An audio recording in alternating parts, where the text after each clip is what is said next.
नमस्कार। मैं वीके शास्त्री अपने चैनल के माध्यम से आप सभी दर्शकों का बहुत बहुत स्वागत करता हूं। धन, वैभव, समृद्धि, संपन्नता, प्रेम, रोमांस, आकर्षण के ग्रह दैत्य गुरु शुक्र 30 नवंबर को स्वराशि तुला राशि में गोचर कर चुके हैं और तुला राशि में 25 दिसंबर 2023 तक गोचर करेंगे।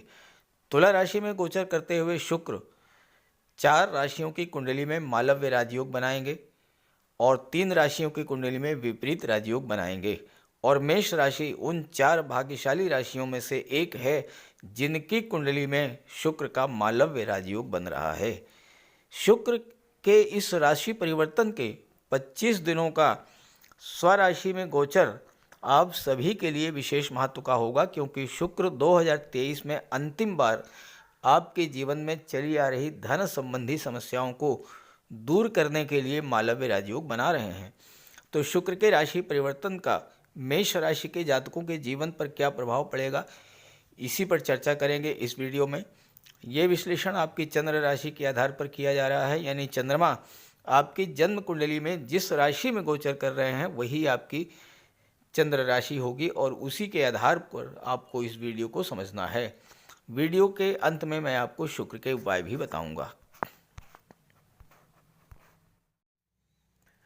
तो ये है मेष राशि के जातकों की कुंडली। शुक्र का गोचर आपकी कुंडली के 7वें भाव में है और यहाँ पर शुक्र मालव्य राजयोग का निर्माण कर रहे हैं। शुक्र आपकी कुंडली में धन भाव के स्वामी होकर के 7वें में गोचर कर रहे हैं और लग्न पर दृष्टि डाल रहे हैं। तो धन भाव का सीधा संबंध 7वें भाव से बन रहा है। इसका सीधा सा अर्थ यह है कि 7वें भाव की चीज़ों से इस गोचर काल में आपको धन की प्राप्ति होने जा रही है और धन का संचय होने जा रहा है। दूसरी बात, शुक्र मालव्य राजयोग बना रहे हैं। मालव्य राजयोग तब बनता है जब शुक्र का गोचर अपनी राशि या उच्च की राशि और केंद्र के भाव में हो। तो यहाँ 7वें भाव केंद्र का भाव है और अपनी राशि तुला राशि में शुक्र का गोचर है, तो मालव्य राजयोग बन गया। मालव्य राजयोग मूलतः धन का राजयोग है, सुख सुविधाओं को बढ़ाने वाला राजयोग है, कंफर्ट और लग्जरी का राजयोग है। यहाँ पर शुक्र आपके लग्न भाव पर दृष्टि डालते हुए धन भाव के स्वामी हैं, तो आपके धन संबंधी समस्याओं को पूरी तरह से समाप्त करने जा रहे हैं इस गोचर काल में।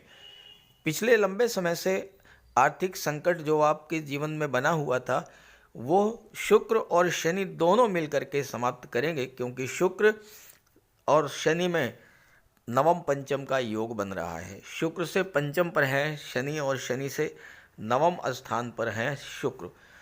तो मेष राशि के जातकों के लिए शनि भी एक्टिवेट रहेंगे और शुक्र भी एक्टिवेट रहेंगे। शनि लाभ भाव के स्वामी हैं और लाभ के भाव में ही गोचर कर रहे हैं। इसके साथ साथ शनि 10वें भाव के भी स्वामी हैं, जो आपके करियर का होता है, आपके प्रोफेशन का होता है। तो इस समय शनि आपको अपने कार्य क्षेत्र से आप जो भी कार्य कर रहे हो उन क्षेत्रों से धन प्राप्ति की पूरी योग बना रहे हैं। 24 नवंबर से शनि का गोचर राहु के नक्षत्र शतभिषा नक्षत्र में हो चुका है। राहु इस समय आपकी कुंडली में 12वें भाव में गोचर कर रहे हैं, तो अचानक से विदेश से भी धन प्राप्ति का योग बन रहा है। 7वें भाव आपकी कुंडली का बहुत ही महत्वपूर्ण भाव है, क्योंकि यहाँ से आपके गृहस्थ जीवन की शुरुआत होती है। और अगर 7वें भाव अच्छा हुआ, 7वें भाव में शुभ ग्रहों का गोचर है या शुभ ग्रह की दृष्टि पड़ रही है, तो आप ये समझिए कि आपका जीवन स्वर्ग हो गया। जीवन में खुशियां ही खुशियां हैं। और अगर 7वें खराब है तो आप स्वयं समझ सकते हैं। अब यहाँ पर 7वें के स्वामी भी शुक्र हैं और 7वें में शुक्र का गोचर भी है, तो इससे बेहतर स्थिति तो आपके दाम्पत्य जीवन के लिए बन ही नहीं सकती है। 7वें भाव से जीवन साथी का विचार किया जाता है, विवाह का विचार किया जाता है। जीवन साथी कैसा होगा, उसका गुण, स्वभाव, रूप, रंग, ये सब इस बात पर डिपेंड करता है कि आपका 7वें भाव कैसा है।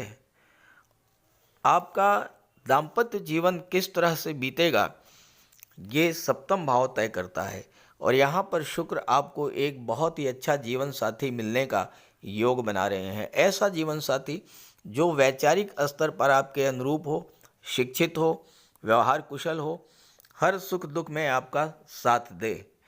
शुक्र यही करेंगे और ऐसा जीवन साथी मिलने का योग है। अगर आप विवाह के इच्छुक हैं तो ये समय विवाह के लिए अत्यंत अनुकूल समय है। सप्तम भाव व्यापार का होता है। शुक्र सप्तम में है, मालव्य राजयोग बना रहे हैं। और इसके अलावा शुक्र प्रेम और आकर्षण के ग्रह होते हैं। आपके लग्न भाव पर दृष्टि डालेंगे, धन भाव के स्वामी हैं, सप्तम के स्वामी हैं, तो इस समय आपका लगाव लग्न भाव, धन भाव और सप्तम भाव की चीज़ों से बढ़ेगा। लग्न भाव से लगाव बढ़ने का अर्थ यह है कि आप अपने ऊपर इस समय फोकस करेंगे, अपने स्वास्थ्य पर ध्यान देंगे, अपने रहन सहन पर ध्यान देंगे, अपनी वेशभूषा पर ध्यान देंगे। और शुक्र धन के भाव में के स्वामी होकर के सप्तम में गोचर कर रहे हैं, तो आपको धन संचय की प्रवृत्ति बहुत अधिक बढ़ेगी। इस समय आप फालतू खर्च कम करेंगे और धन प्राप्ति करेंगे। इसके अलावा सातवां भाव व्यापार का है, दूसरा भाव परिवार का होता है। शुक्र के प्रभाव से आपके परिवार में किसी तरह की कोई तनाव की स्थितियां बन रही थी, वो स्थितियां समाप्त होंगी। परिवार के लोग आपके व्यापार व्यवसाय में आपका सहयोग करेंगे, तो इस समय आपको अपने व्यापार क्षेत्र से धन की प्राप्ति होगी, सुखों की बरसात होगी। और इसके अलावा शुक्र आपकी पब्लिक इमेज को भी बहुत अच्छा बना देंगे। आप अपने व्यक्तित्व, अपनी वाणी के बल पर लोगों को मोहित करेंगे और जिस भी क्षेत्र में आप कार्य करेंगे वहाँ पर सफलता और धन प्राप्त होगा। पार्टनरशिप में व्यापार के लिए भी ये समय बहुत अनुकूल है। एक ऐसा बिजनेस पार्टनर जो कोऑपरेटिव नेचर का हो, ईमानदार हो, परिश्रमी हो, साउंड फाइनेंशियल बैकग्राउंड का हो, इस तरह का पार्टनर आपको मिलेगा। और चूंकि सप्तम भाव में शुक्र हैं, अगर आप इस गोचर काल में महिलाओं के सहयोग से किसी व्यापार व्यवसाय की शुरुआत करते हैं तो विशेष सफलता का योग है। इसके अलावा महिलाओं से संबंध रखने वाली चीज़ों का व्यापार व्यवसाय अगर आप करते हैं, जैसे आप गारमेंट्स का व्यापार व्यवसाय है, फैशन डिज़ाइनिंग का कार्य है, ड्रेस डिज़ाइनिंग का कार्य है, कॉस्मेटिक्स है, परफ्यूम है, श्रृंगार प्रसाधन है, या ऑर्नामेंट ज्वेलरी आभूषण है, इन सब चीज़ों का व्यापार व्यवसाय करेंगे तो विशेष लाभ के योग इस समय आपके जीवन में बन रहा है। तो इस गोचर का पूरा लाभ उठाइए और शुक्र का ज़्यादा से ज़्यादा लाभ आपको मिले, इसके लिए आप शुक्र का उपाय भी कीजिएगा। तो बात करते हैं उपायों पर। ज्योतिष शास्त्र में शुक्र ग्रह को प्रेम, सौंदर्य, वैवाहिक सुख, वैभव, ऐश्वर्य का कारक माना गया है। जिन जातकों की कुंडली में शुक्र ग्रह मजबूत होता है उनका दाम्पत्य जीवन अत्यंत मधुर और प्रेम से भरा होता है। शुक्र ग्रह की शुभता के चलते पति पत्नी के बीच हमेशा सामंजस्य बना रहता है और उनके पास कभी भी भौतिक सुखों की कोई कमी नहीं होती है। वहीं कुंडली में शुक्र के कमज़ोर होने पर व्यक्ति को आर्थिक तंगी झेलनी पड़ती है। पति पत्नी के बीच किसी न किसी बात को लेकर अक्सर वैचारिक मतभेद बने रहते हैं। तो इसके लिए शुक्र के उपाय कीजिए। सबसे पहले माता लक्ष्मी की उपासना कीजिए और शुक्रवार के दिन श्री सूक्त या लक्ष्मी सूक्त का जाप कीजिए। दूसरा, घर को साफ सुथरा स्वच्छ रखें, साफ सफाई पर विशेष ध्यान दें और घर में कबाड़ बिल्कुल जमा ना होने दें, कबाड़ को हटा दें। भूल करके भी फटे हुए या जले हुए कपड़े ना पहने, साफ सुथरे प्रेस करके कपड़े पहने और कपड़ों पर इत्र का भी प्रयोग करें। साथ ही साथ आप शुक्रवार के दिन 21 शुक्रवार तक सफ़ेद वस्तुएं, चीनी, दूध, दही, घी, इन सब का दान करें। और अगर आप कर सकते हैं तो शुक्रवार का व्रत भी रखें। व्रत के दिन माता लक्ष्मी की उपासना करें। चीनी, दूध, दही, घी, श्वेत वस्तुओं का दान करें।